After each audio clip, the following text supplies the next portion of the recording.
feel like, oh, I'm his wife, he loves me, he wouldn't do that to me. But you know what? I feel like a murderer is a murderer. And welcome back to another episode of New York Queens. I'm Nikki. And I'm Nay.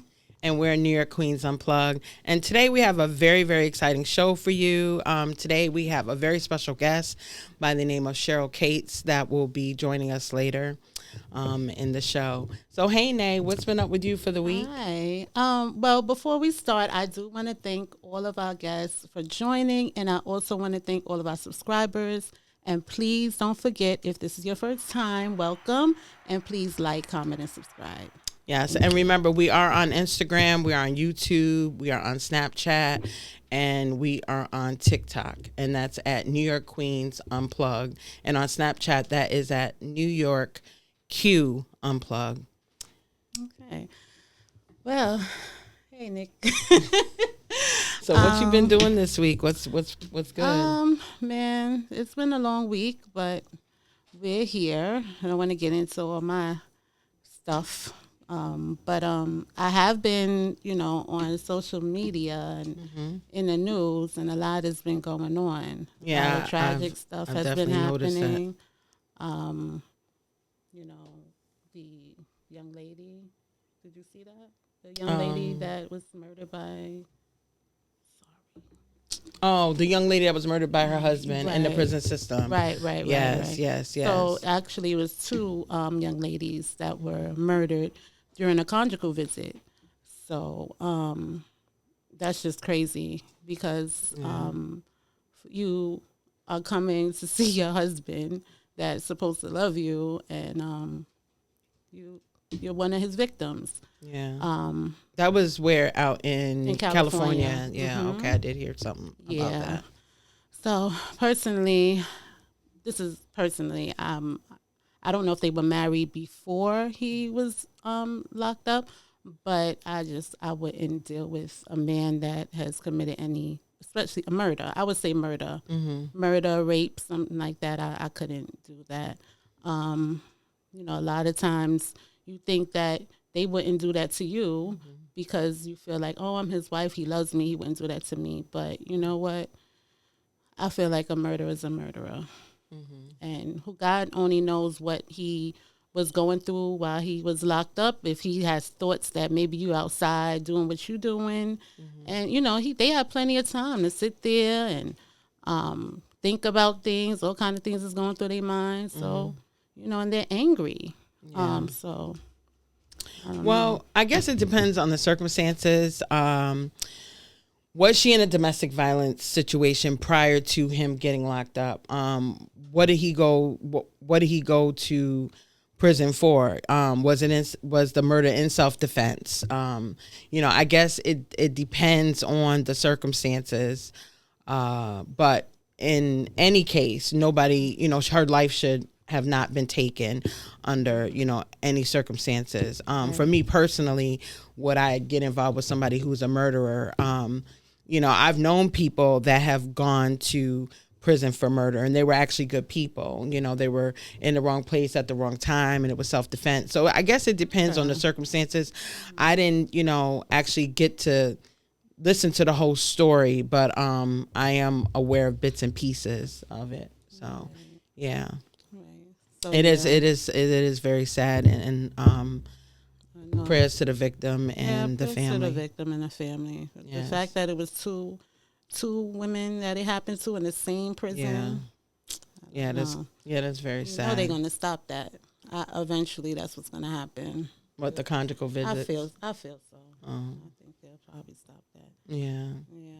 Well, that can only be seen, with time. But on another note, something that's trending in the news right now with Waka Flocka. He was on a recent podcast, and while on this podcast, he was asked a question: if he had the choice between saving himself or his child, saving his wife or his child, would he save his wife or his child? And he said he would save his wife. And it's made a lot of uproar because people are like, what do you mean that, that's a child? What do you mean you would save your wife and not your child? And how do you feel about that, having a son? Oh, well, of course I'm save my son. I mean, that's hands down. I'm Yeah. not, you've lived your life. My child needs to live his, and that's my baby. So I'm a mother. So of you course, wouldn't I'm save going to your go, husband? hell no. I'm going to save my child. Like, no, that's my baby. I'm going to save him. It's not a laughing matter, I mean, but, if I could save both, then that's great. But yeah, he's coming first. Yeah, no, I definitely agree.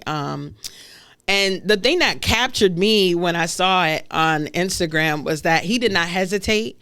As soon as she asked the question, he went right to, oh, no, my wife, definitely. Like, there's no ifs, ands, buts about it. And I guess there's no right or wrong question to that answer, but I just think that everybody was thrown back with his response, saying that he would actually save his child. I mean, save his wife instead of the child. And even myself, like, I would never want to be the one that has to make that choice, that decision, right? Yeah, no. But with that being said, it would definitely be my child, because I feel like, you've lived your life. Right. We made this child. This child did not ask to come here. So, and I've talked to other people too, and they said, yeah, I would save my loved one. I would save my husband. I would save my wife. So, yeah. Well, I'm not sure, but I don't think he has children, but I could be mistaken.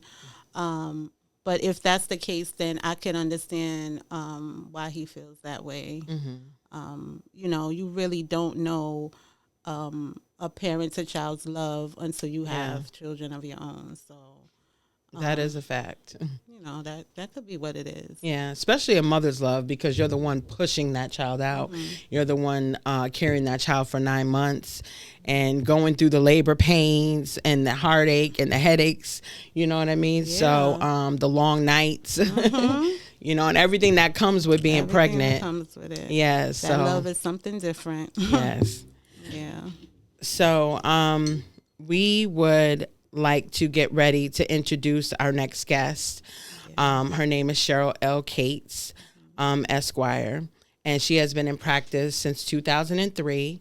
She practices law in New York State, and she deals with correctional matters. Her firm is the only firm in New York State that restricts their practice to correctional matters. Ms. Cates is an advocate for New York State criminal justice reform. She handles parole preparation, parole appeals, and Tier 3 disciplinary matters and clemency applications.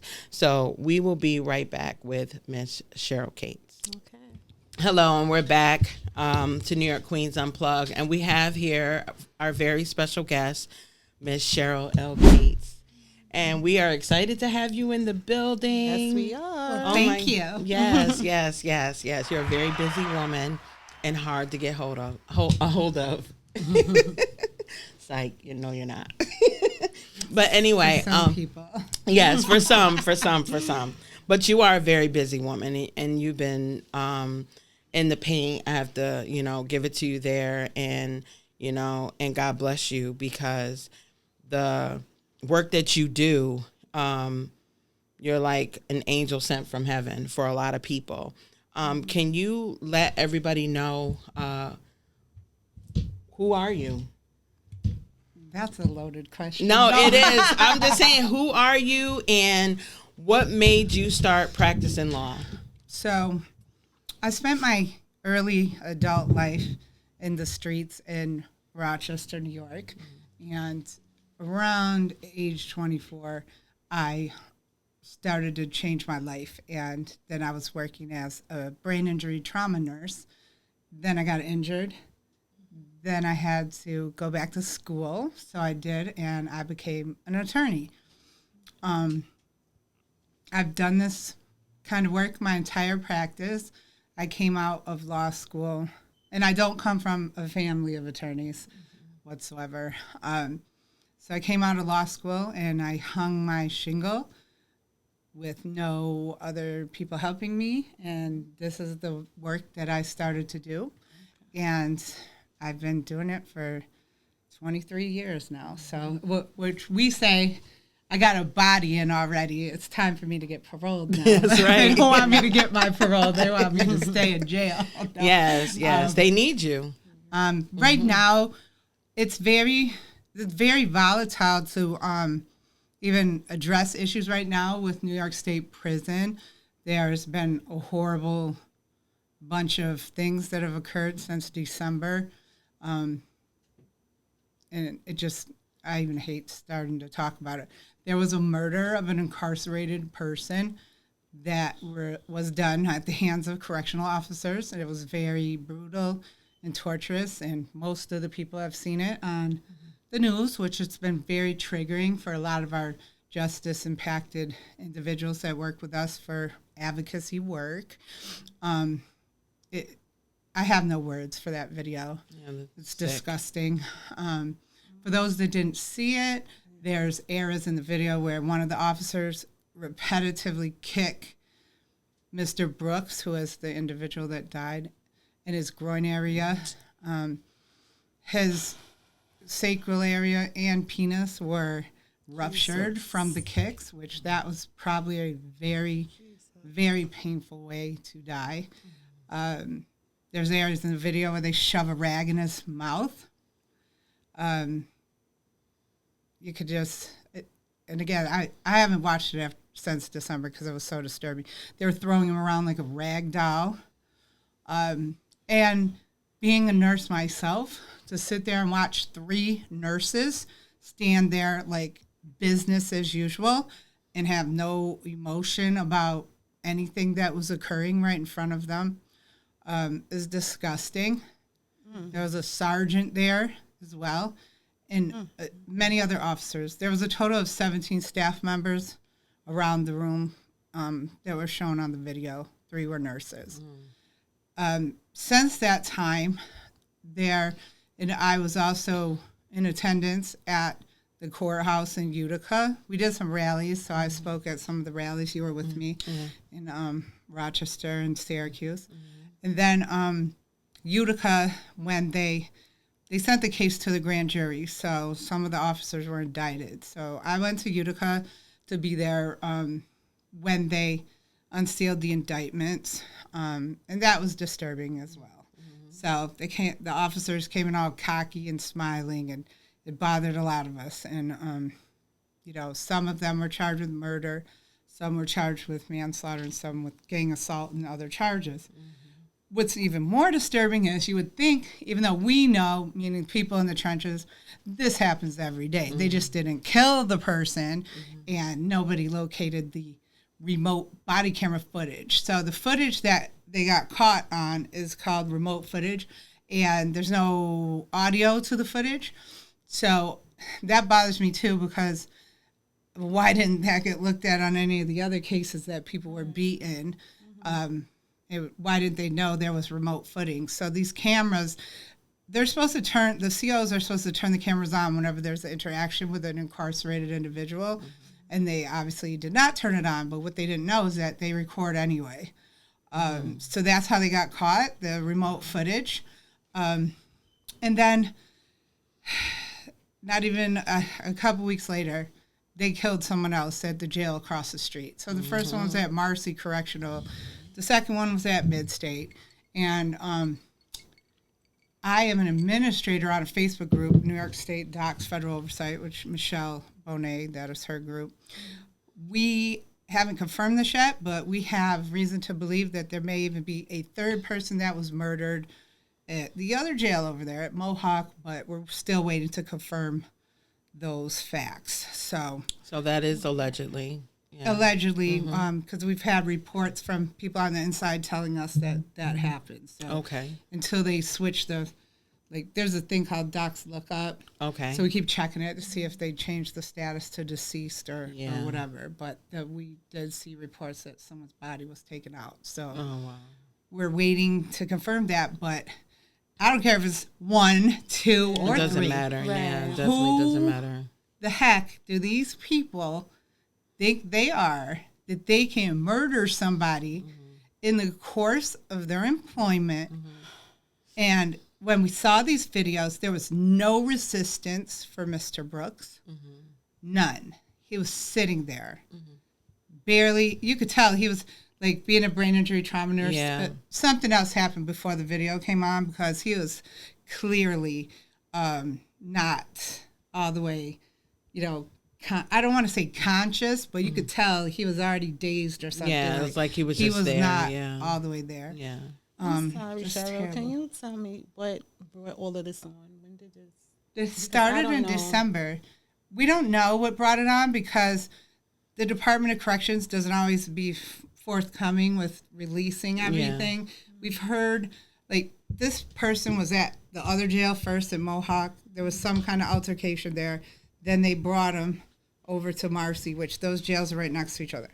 From doing this for 23 years and, having the conversations with other formerly incarcerated individuals, we already know how this goes down. Yeah. So off the record, how it goes down is somebody got mad over at the other jail, whatever happened, and then somehow correction officers got involved, and there was probably some other scuffling going on at Mohawk before Mr. Brooks even got to Marcy. And, like I said, this happens every day. There was some kind of ticket written up as well, which now it's all, ghosts, nobody knows. And that's usually what they do. So I don't know, I don't know what it was, so I don't want to speculate. But in other cases, when stuff like this happens to cover themselves for beating people, they write the ticket up as assault on staff when that isn't what happened. Okay. So when you talk about the tickets, can you explain to us what exactly are the tickets? Okay. So when you're incarcerated, and this leads into, too, everyone is probably seeing this on the news about Halt Act. Yeah, the Halt Act. That ties into that. So the disciplinary tickets in a prison are tiered, tier 1, tier 2, or tier 3. Tier 3 is the worst one. Now, in March 2022, the laws about disciplinary were changed, and that's what the Halt Reform Act is. Okay. That's what everyone's complaining about right now with the COs and stuff. So the Halt Reform Act changed the system so someone can only be incarcerated in the special housing unit, which is solitary confinement, for 15 days unless they're a member of a vulnerable population, like their age or health or whatever, or mental illness. Then they have other provisions for them. But they can only be in there 15 days. Then they have to go to a RRU, which is a rehabilitation unit, allegedly. So they're in solitary confinement for 15 days? Yes. By themselves? Yes. Okay. Or they could be double bunked. Sometimes they're double bunked. Okay. And what does the solitary confinement consist of? It's a tiny little cell with a toilet and a sink.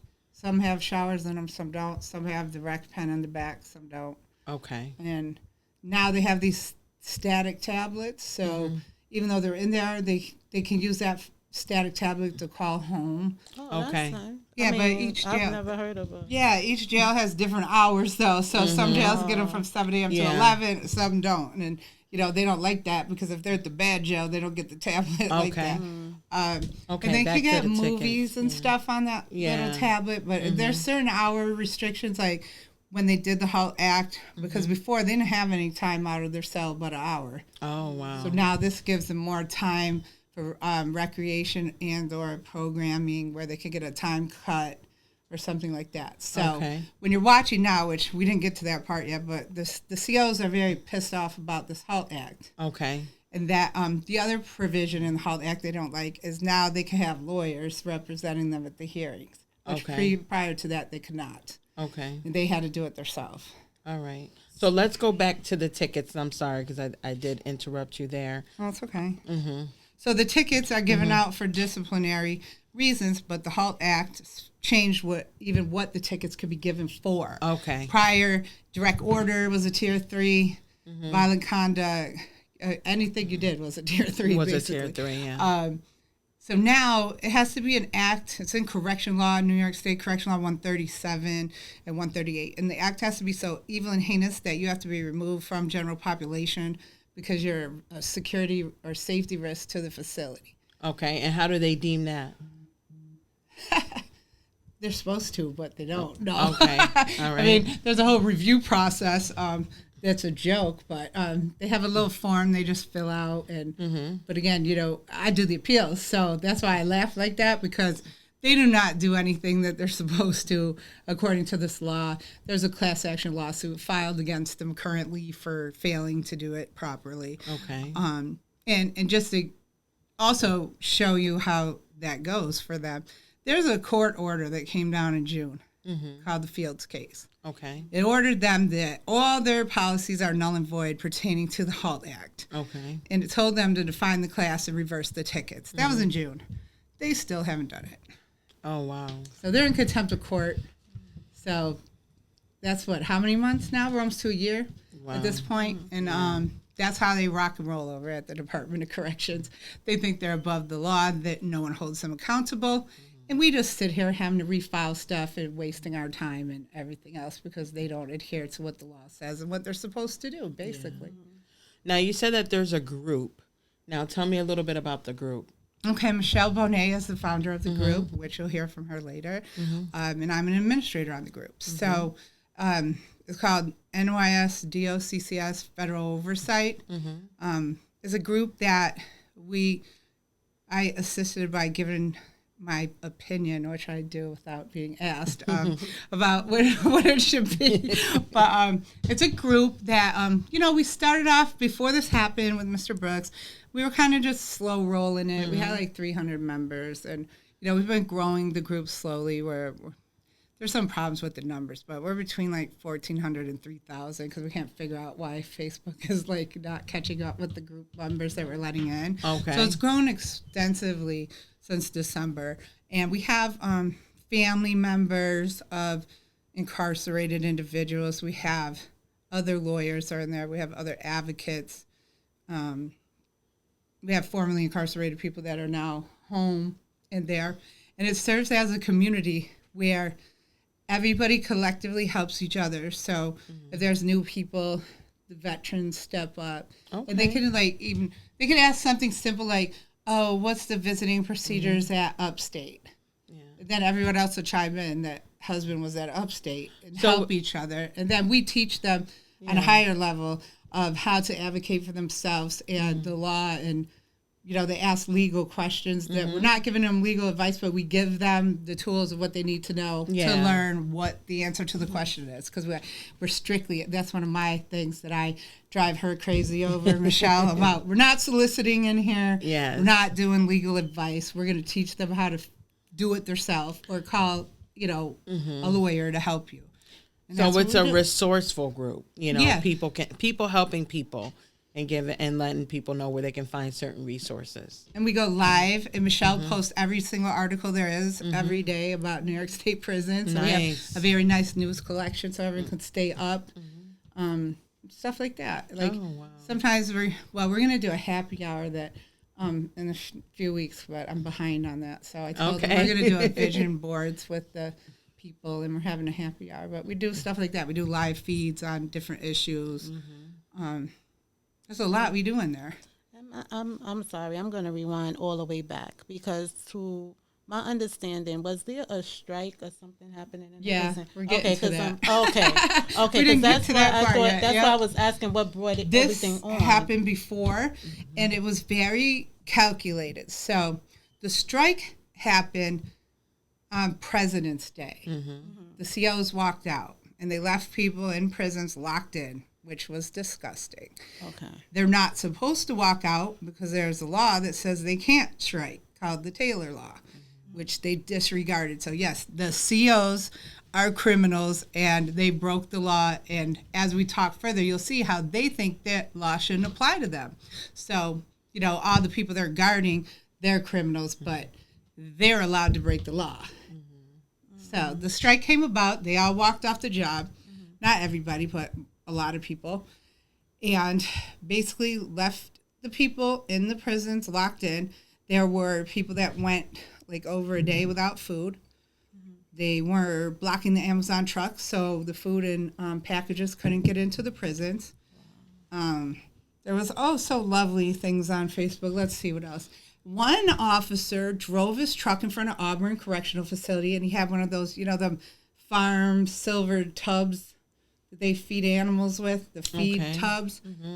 he filled it with ice water and got in his shorts and jumped in the water into the back of his truck and did the ice challenge in the middle of the strike. Up at Collins, let's see. Oh, they had a DJ, so they were having it lit outside the prison when they were. No, I'm not. Wow. Lit. Oh, here's the best one. Lakeview Correctional. Ramadan started. So whoever's not familiar, Ramadan is a holy holiday for Muslim people. So these lovely individuals brought a smoker outside the prison and roasted a pig and said Happy Ramadan. Wow. Wow. Which That is Muslim so people do not. Yeah, they disrespectful. don't eat Wow. pork. That's so disrespectful. And these are the people that work for the state of New York Wow. that I are didn't supposed know to any be of this. rehabilitating people. So they really showed their true colors and who they really are. They really are. Didn't care. They're on social media filming all the stuff. Then they were terrorizing some of the incarcerated individuals' wives and family members on social media. They even came on my page, which I could care less. We had to double vet everything in our group to make sure they weren't in our group because we were protecting our members. But a lot of our members like to go and post stuff on their pages.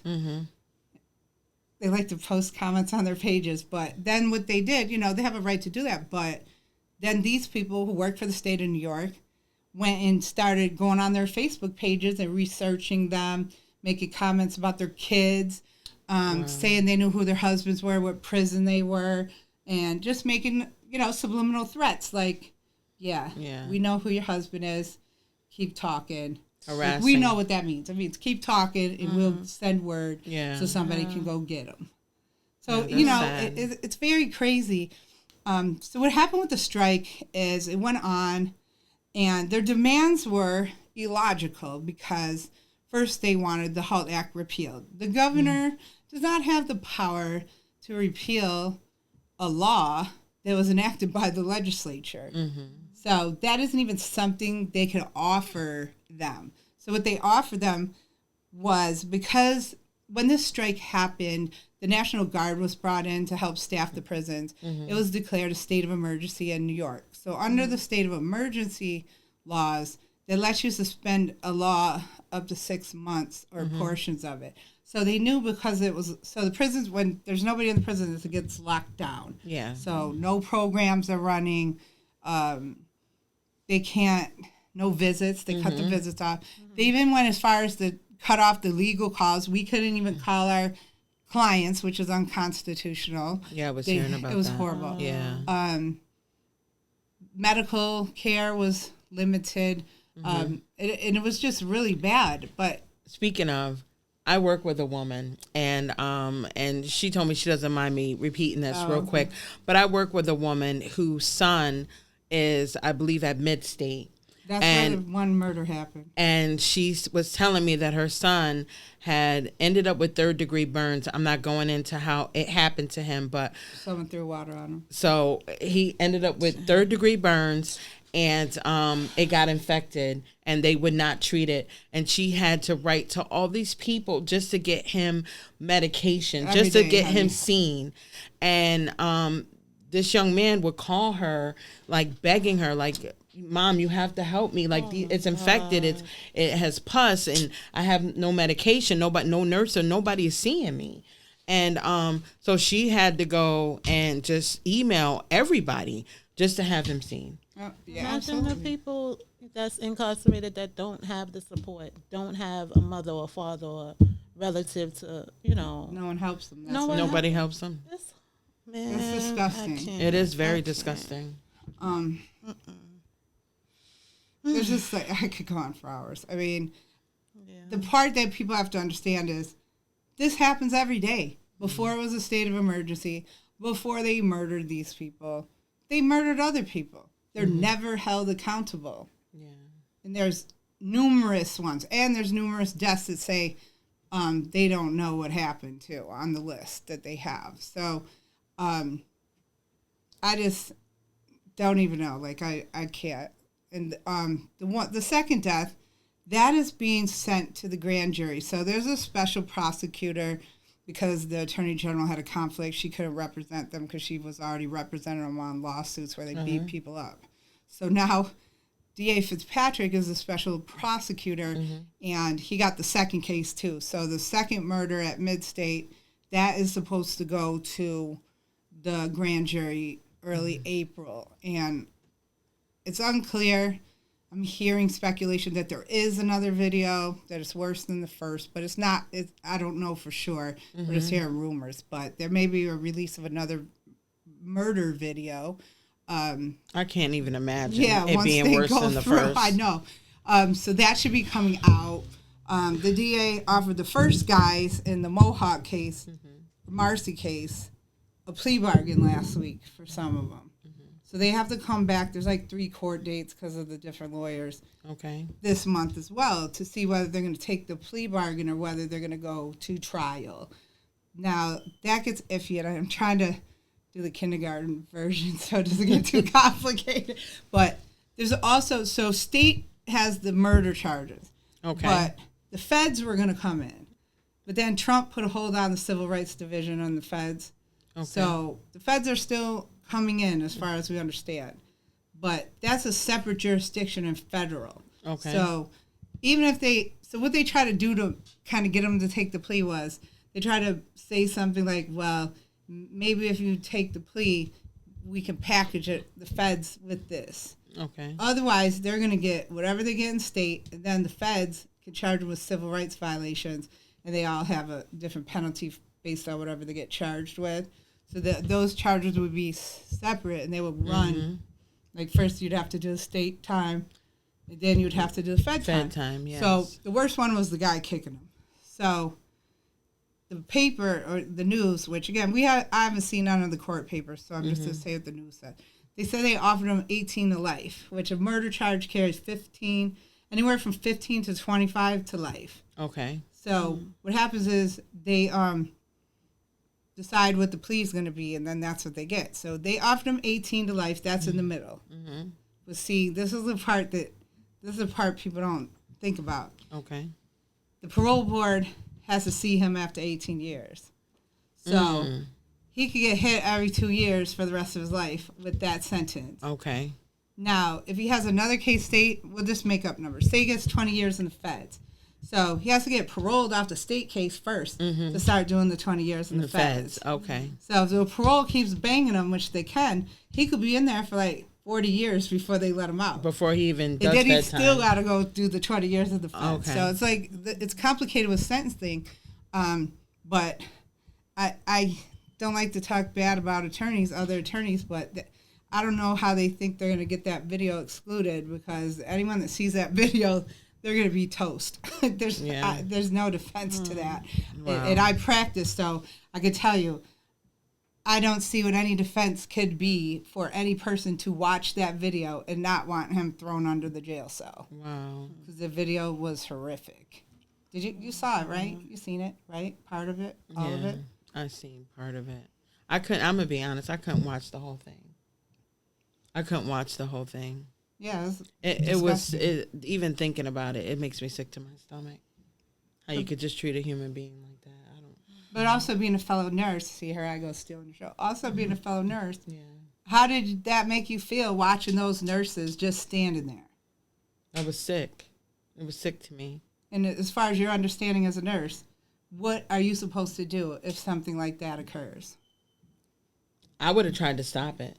Immediately, I would have tried to stop it. I mean, I probably would have ended up in the same situation, but I would have tried. I couldn't stand there and watch somebody be treated like that. Absolutely. I couldn't. I could not do it. Couldn't do it. In my and opinion, I definitely couldn't stand there with a smirk on my face. Absolutely not. In my opinion, all those nurses need to lose their nursing licenses. They should not be permitted to practice nursing anywhere, ever again in life. They're not prosecuting them either, which I find disgusting. Yeah. I'm going to be honest. I worked in the jail system before, and what I saw, it wasn't nowhere near anything like that. Nobody got beat up. Nobody got touched. But there was a lot of sarcasm. There was a lot of, I'm better than you. I'm above you. And because of that type of attitude, I said, oh, this is not the environment for me. Right. The pay was good. They offered me great benefits. They wanted me to stay, but it was not. I believe in treating people like people. I understand you're doing your time. You got to treat people accordingly. And just certain things I didn't like. Was there any inhumane treatment as far as anybody getting hit or abused? Not at all. But I don't believe in talking down to people. Right. You know what I mean? We're adults. You know what I'm saying? You were in a county jail. Yeah, I was in a county jail. It is very different. It was a county jail, but still, on that level, I was like, no, I'm not. This is not for me, just because of the type of person, my personality. Absolutely, it just didn't suit me. And I know that that's a very hard job. I know people. I have family members who do the job, and it is a very hard job. But at the same time, you have to go into it with the right mentality, and you have to go into it with the right reasons. And you can't go in there to be like, okay, I'm here to bully, or I'm here to kill, or, I'm here to take out my family frustrations, or I'm here because my wife ain't treating me good tonight. You know what I'm saying? You have to go in there with the right mind frame, and, again, I have worked with people who used to be in that field, and they said, listen, as a correctional officer, I've seen a lot of stuff. I had to come out.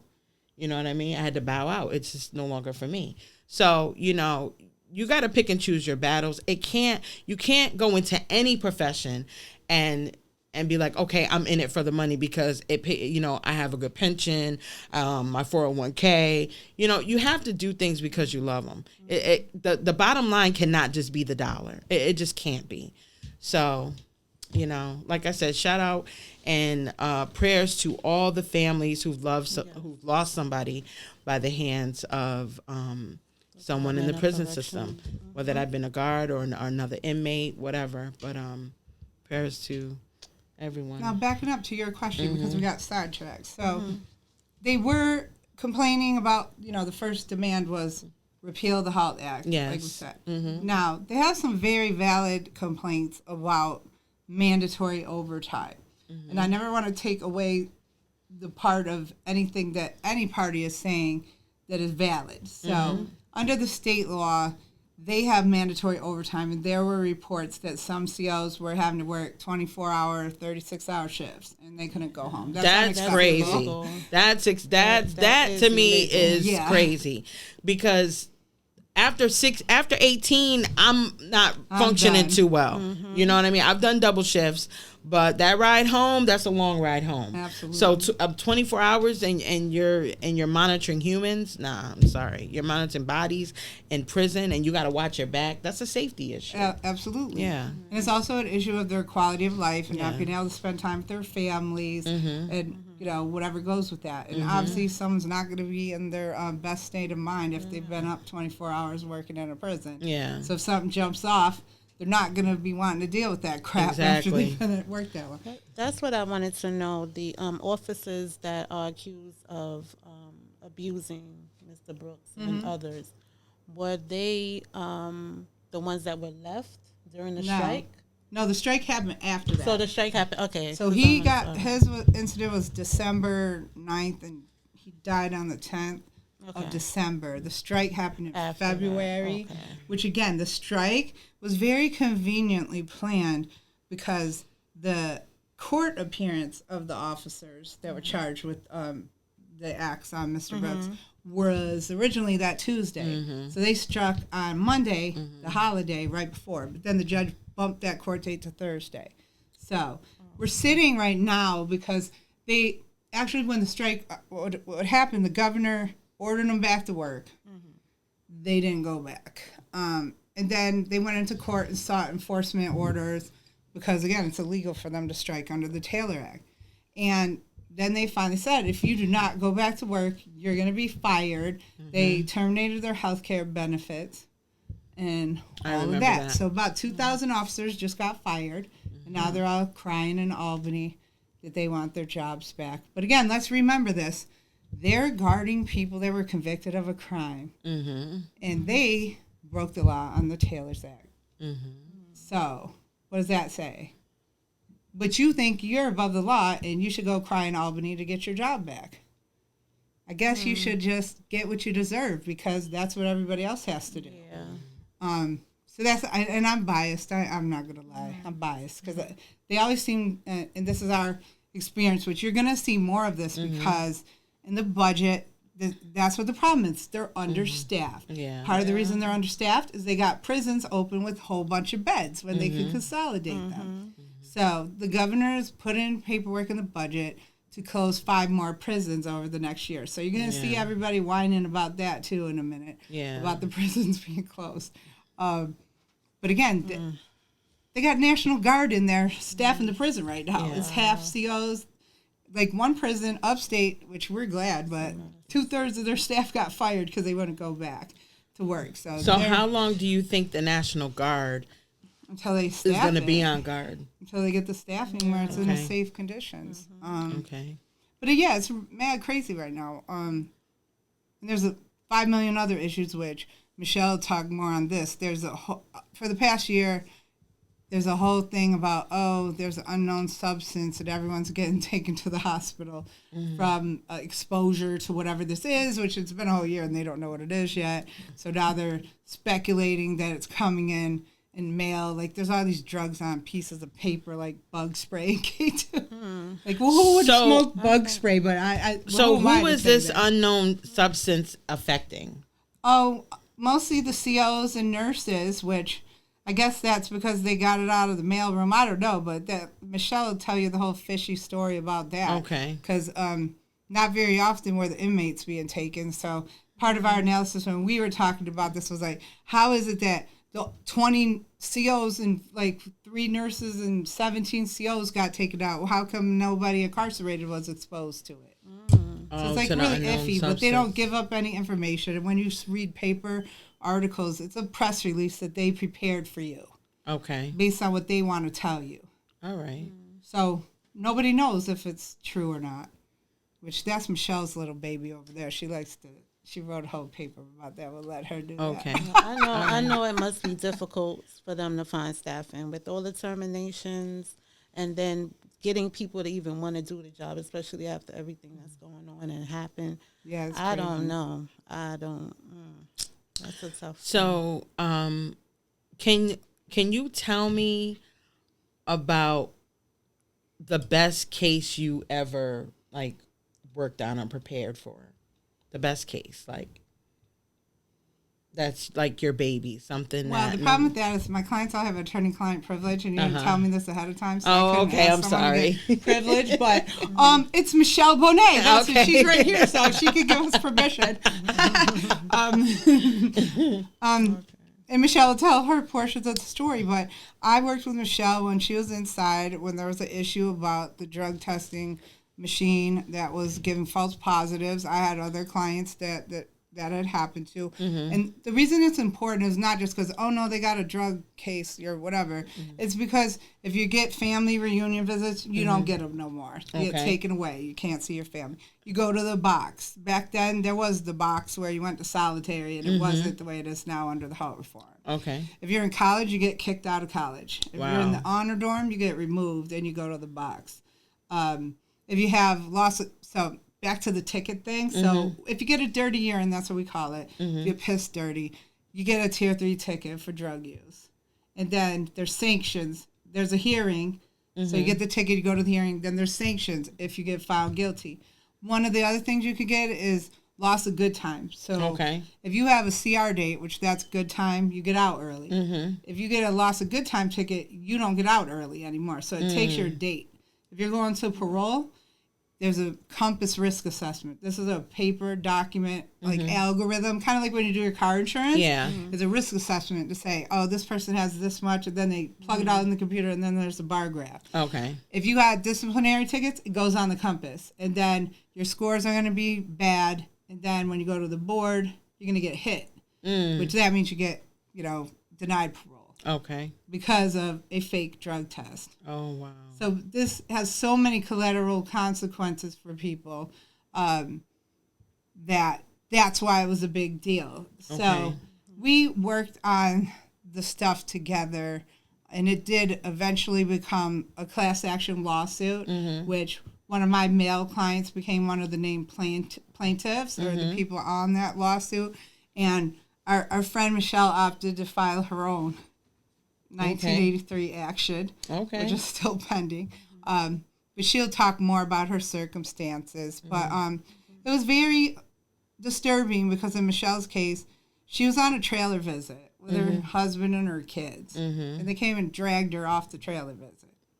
Just like threw the family out without really telling them what was going on. So it was very traumatic for her children. Oh, wow. And, I won't tell the rest of the story. I'll let her do it. Okay. Real quickly, because we are running out of time, I just wanted to ask you a question. I know you prepare inmates for parole hearings. Yep. So I just wanted, to know how do you prepare them? Like, what's the steps? What do you do as an attorney? I tell them what commissioners are jerks and which ones aren't fair. So they're already warned ahead of time what to expect from those commissioners. So when they get them, they know what to do. I go through, it depends on if they are, it's their initial board, there's no transcripts yet because they didn't go yet. If they're a veteran and they've been to the board more than one time, I go through all the transcripts and then I talk to them about what they're not doing. So, for instance, you have people that have all different educational levels. Some people are illiterate coming there, and they're asking them questions without a lawyer. Yeah. And they're just like nervous and scared. Some people have anxiety, whatever. Right. So they interview bad. Yeah. And then they don't say what they need to say, and that results in them getting hit at the board. Yeah. So I kind of go through, this is what you said here, and this is not what they are asking you. And I try to talk to them about what they would need to say. Like, not telling them what to say, but saying, in your case, these things are what you need to point out and make sure they know that you did all this rehabilitation work. Because, again, they're looking for insight. And, again, think of this. If you knew your life was on the line and you're sitting in front of these three people shooting questions at you, then whatever you say could be your exit out or stay in prison for 2 years. So a lot of them get really nervous. They're looking for insight. They want to know, do you have remorse for what you did? They want to know what you learned in your program. Like, for instance, it's not like I say, say this and you'll get out. It's, okay, this is what happened in your crime.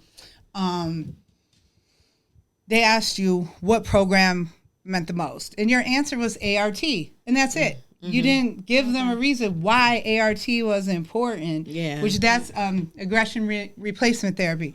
So you would have to say, I learned how to communicate better so my anger doesn't take, they want an example of something that. How it changed you, how it affected your life.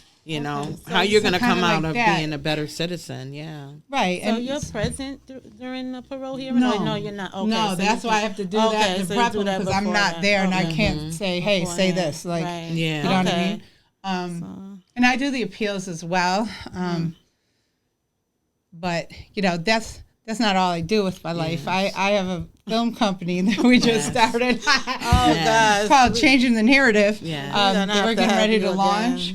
We'll have to come back to that. That's getting ready to launch. Dude, I'm a model too. And I do a lot of other work. So in the music industry and a whole bunch of very busy lady. Jack of all trades. Right. And she has set hours, but she really doesn't because and have children too.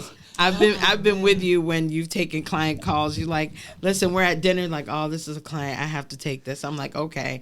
And it's like 8:00 at night. And they text me at 2:00 in the morning from our group. It's an all night affair. Yeah. So if there's any incarcerated individuals out there that might be watching, can you say how they can reach you, how they can get in contact? Sure. My office number is 585-820-3818. My office address is Cheryl L. Cates, Kates, P.O. Box 734, Fairport, New York 14450.